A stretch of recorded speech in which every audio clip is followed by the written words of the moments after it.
Let me ask you something very simple. If you saved money for 10 years, but after those 10 years, that same money could buy less food, less energy, less comfort, would you still call it safe? Now think carefully. Most people believe their money is safe because it's in a bank, it's digital, it's backed by a government. But here's the question no one asks. Is money still safe if its value keeps shrinking? Today, we are not talking about fear. We are not talking about collapse. We are talking about reality.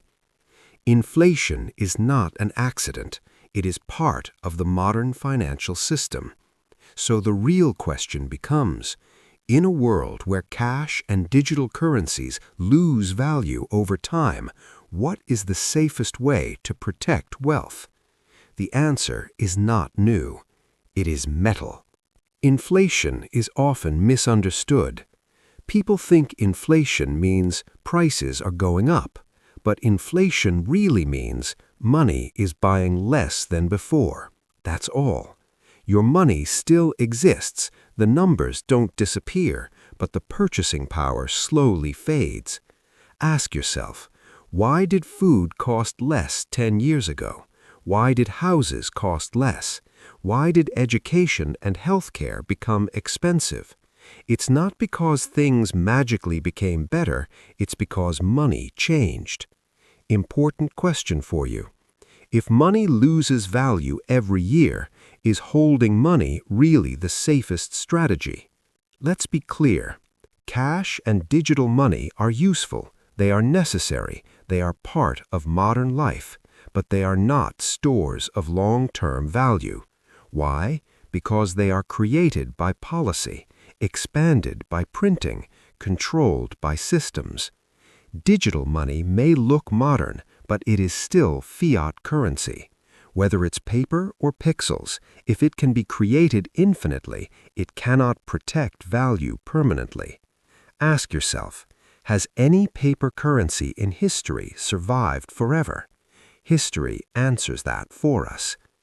Safety is not about convenience. Safety is about endurance.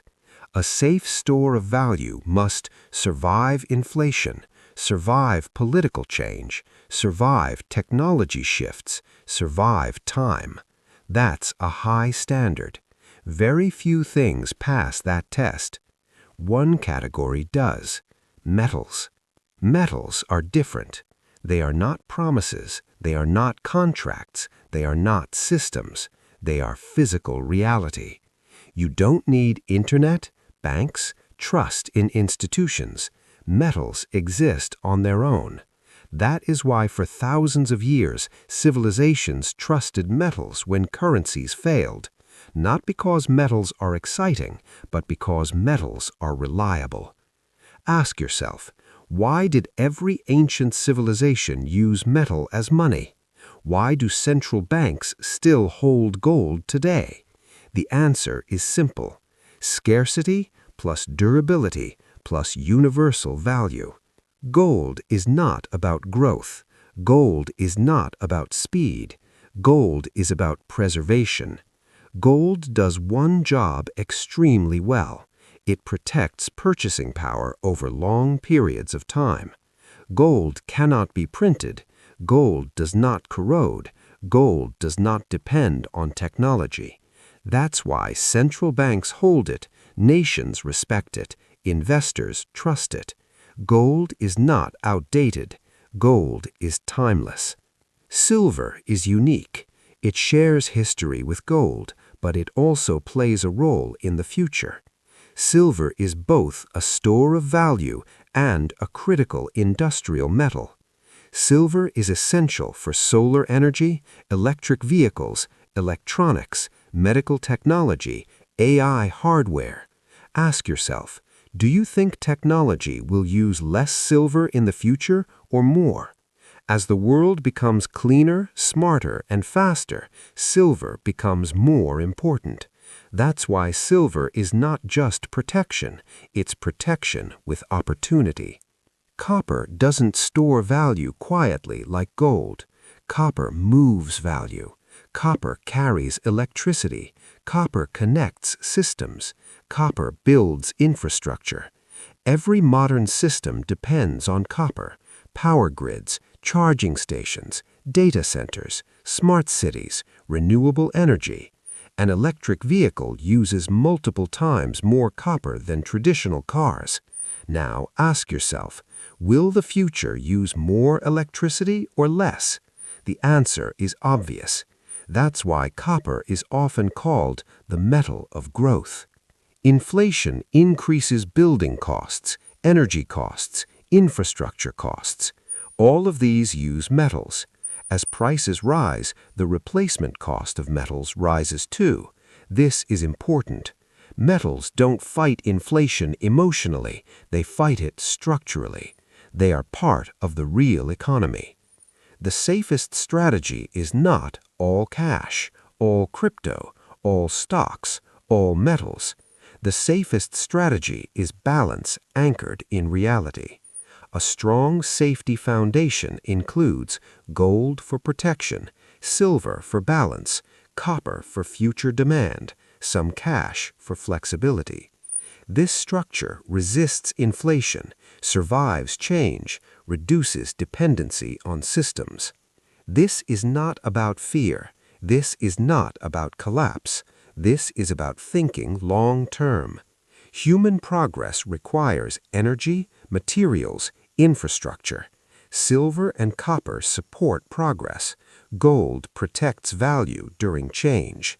You are not betting against the world. You are investing with how the world works. Ask yourself honestly, do I trust money that can be printed endlessly? Do I want my savings to last decades? Do I believe energy demand will grow? Do I believe infrastructure will expand? If your answer is yes, then metals deserve a place in your future. Money changes, systems change, technology changes, but reality does not. Wires still need copper, energy still needs silver, value still needs gold. The safest wealth is not the loudest one, it is the one anchored to the real world. Now tell me, do you think cash is still safe long-term? Would you trust digital money alone?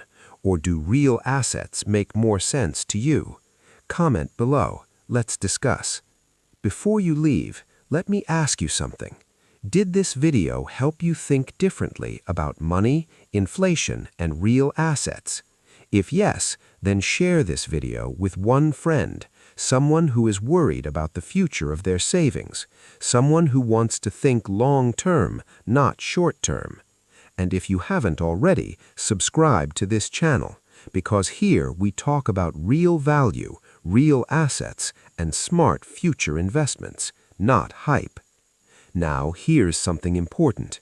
If this video gets 200 comments, I will make separate, deeply detailed videos on gold, silver, copper, and I'll also research and share new future-proof investment ideas that most people are not talking about yet.